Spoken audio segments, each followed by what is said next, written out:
Nabi Musa is the name of a site in the Judean desert which popular Palestinian folklore associates with Moses. It is also the name of a 7-day-long religious festival that was celebrated annually by Palestinian Muslims, beginning on the Friday before Good Friday in the old Orthodox Greek calendar, considered the most important Muslim pilgrimage in Palestine. The festival centered on a collective pilgrimage from Jerusalem to what was understood to be the tomb of Moses, near Jericho. A Palestinian village with the same name lies close to the site. In 2007 it had a residential population of 309 according to the census by the Palestinian Central Bureau of Statistics. History. The Jerusalem-Jericho road was one of the primary routes used by Mediterranean Arabs to make a pilgrimage to Mecca. The great, many-domed building which marks the mausoleum of Moses was located at what would have marked the end of the first day's march in that direction. Originally, it was simply a point from which pilgrims could look across the Jordan Valley and catch a glimpse of Mount Nebo where the tomb of Moses was thought to be located. It appears to have become a fixed point in the local Muslim calendar from the time of Saladin. In 1269 the Mamluk Sultan Baybars al-Bundukdari built a small shrine here, as part of a general policy he adopted after conquering towns and rural areas from Lebanon down to Hebron from the Crusaders.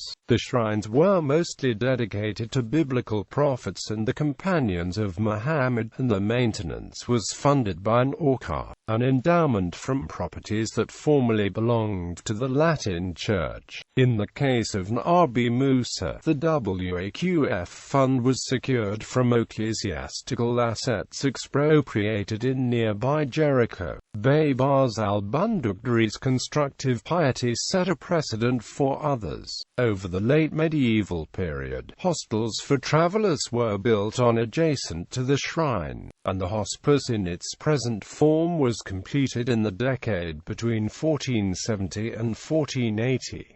Gradually, the lookout point for Moses' distant gravesite beyond the Jordan was confused with Moses' tomb itself, laying the ground for the cultic importance Nabi Musa was to acquire in the Sunni Arab worship of saints. Ottoman Turks, around 1820, restored the buildings, which had, over the previous centuries, fallen into a state of dilapidated disrepair. In addition, they promoted a festive pilgrimage to the shrine that would always coincide with the Christian celebration of Easter, giving Muslims a way to celebrate during the time that their Christian neighbors were celebrating. This invention of tradition, as such imaginative constructs are called, made the pageantry of the Nabi Musa pilgrimage a potent symbol of both political and religious identity among Muslims from the outset of the modern period. Over the 19th century, thousands of Muslims would assemble in Jerusalem, trek to Nabi Musa, and pass 3 days in feasting, prayer, games and visits to the large tomb 2 kilometers south, identified as that of Moses' shepherd, Hassan-Ura. They were then entertained, as guests of the Waqf, before returning on the 7th day triumphantly back to Jerusalem. In the late 19th century, the Ottomans appointed the Al-Husseini clan as official custodians of the shrine and hosts of the festival, though the connection with the cult may date back to the previous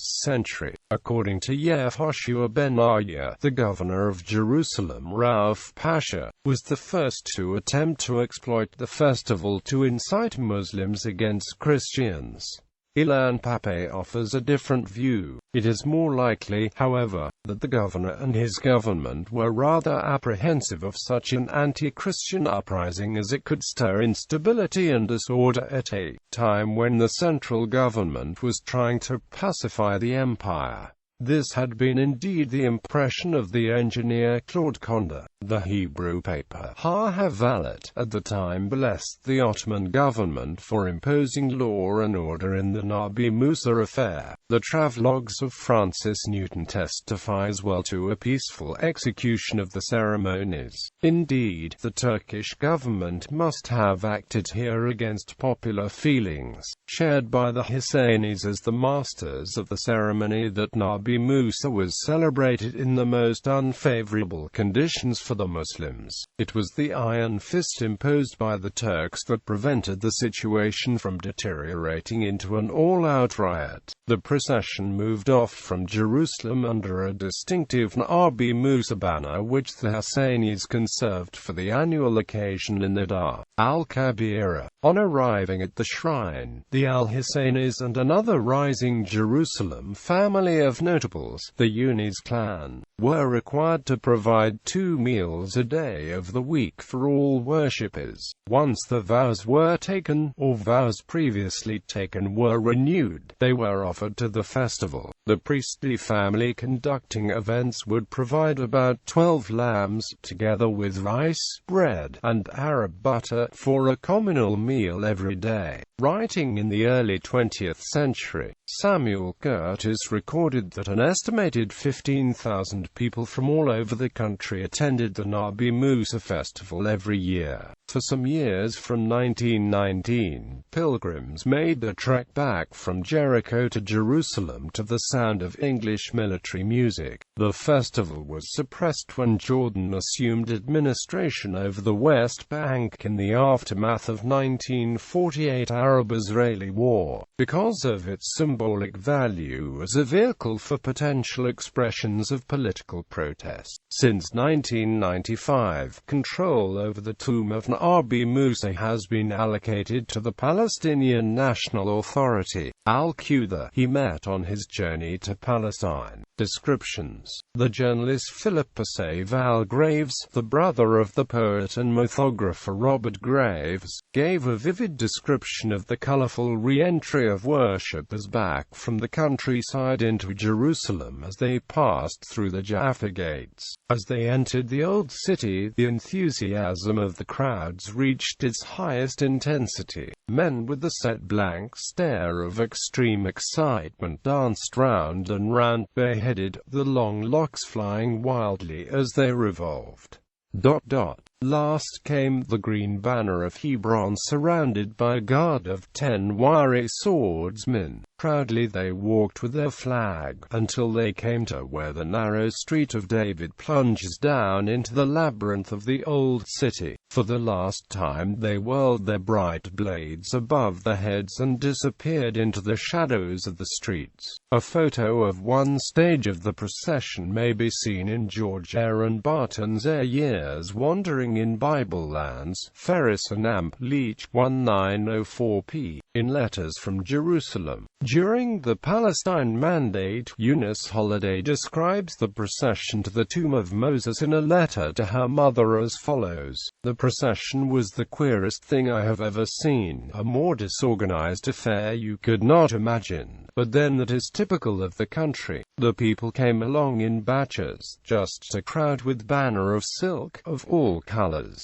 Then a crowd dancing, Arabic dancing as a joke. Then a crowd singing and waving swords as sticks, and interspersed groups of mounted police and soldiers to see there was no fighting. Quite the nicest part of the day was to see all the fellaheen in their new clothes. The colors were wonderful: bright pink, purple or blue velvet coats, yellow dresses with embroideries in red and green etc. And all wore a white veil. It was a gorgeous sight." Moses rocks. Negev Bedouin tribes produced oil from the bituminous shale rocks found in the area around the shrine to Moses, which they called Moses rocks. The Bedouin not only shared in the belief surrounding the sanctity of the site, but further believed that God had blessed this place where Moses was buried with fire rocks and water wells. Tawfiq Canaan, in his work Mohammedan Saints and Sanctuaries, centuries, noted that the black rocks around the shrine would burn when placed in fire and were also used as amulets after being cut into square and triangular forms and inscribed with protective talismans.